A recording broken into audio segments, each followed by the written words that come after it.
ਅਸੀਂ ਆਪਣੀ ਰਸੋਈ 'ਚ ਡਿਸ਼ ਬਣਾ ਰਹੇ ਹਾਂ ਗਜਰੇਲਾ। ਪੰਜਾਬੀ ਡਿਸ਼ ਗਜਰੇਲਾ ਬਣਾ ਰਹੇ ਹਾਂ। ਇਹਦੇ 'ਚ ਗਾਜਰਾਂ कद्दूकश करके और चावल और दूध के नाल बनता है। और फिर जैसे जैसे बनावांगी तो मैं अपनी पूरी वीडियो दिखाऊंगी किस तरह बना रहे हैं। ये मेवा भी पैंदा है, सब कुछ पैंदा है। तो साथ साथ मैं नाल मैं तुहानू दसदी भी रहांगी किस तरह बनाना है और अपनी पूरी रेसिपी दसांगी। और फिर तुसी अपने ट्राई करिया जे, बना के वेख्या जे और फिर मैनू कमेंट करके दसिया जे कि तुसी किस तरह का बनाया है। और फेसबुक ते साडा पेज है, उन्होंने उत्थों तुसी रेसिपी देख सकते हो, यूट्यूब तो देख सकते हो। शेयर करिया जे, लाइक करिया जे और कमेंट करके दसिया जे कि वाकई तुहाडे किस तरह की बनी है और किस तरह का लगा है तुहानू ये गजरेला पंजाबी डिश। और मैं हुण नाल काम कर लवां तो फिर मैं अपने सारे भैनों के नाल गल्लां में करती रहांगी और दसदी भी रहांगी कि किस तरह मैं बनाया है। और तुसीं जरूर बनाया जे अपने घर। तो मैं हुण अपना काम कर लवां।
कर लिया ने। और मैं 2 किलो दुध है और 1 किलो गाजर कद्दूकश कीतियां ने ये पा देना।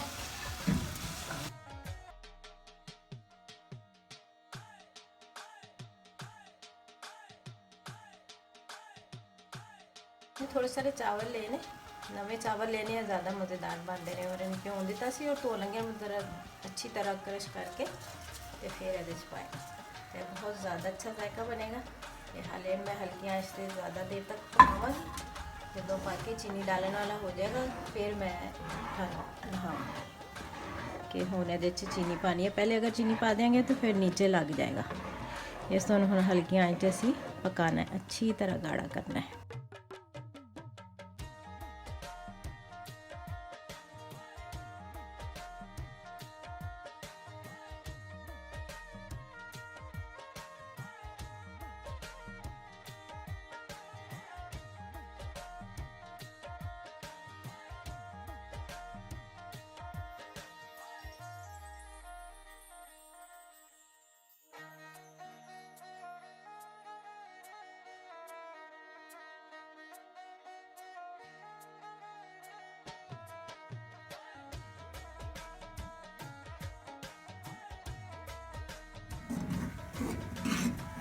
गजरेला पक के तैयार हो गया। हुण बस असीं इहदे च चीनी पानी है तो फिर बिल्कुल रेडी है।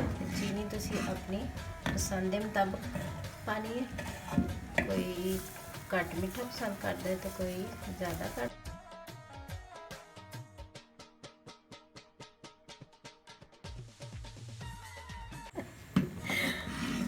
चीनी पा के तो उन्हें अच्छी तरह पकाना है। बिल्कुल अच्छी तरह चीनी का पानी भी खुश्क हो जाएगा और बिल्कुल पक के तैयार हो जाएगा। तो फिर असी बर्तन से निकाल के तो कट के सारिਆਂ ਨੂੰ ਖਵਾਵਾਂਗੇ, फिर देखा कैसा जायका बनया। तुसीं अपने घर ज़रूर ट्राई करिए जी और बना के देखा जी, फिर मैं कमेंट करके दसिया जी कि कैसा बना।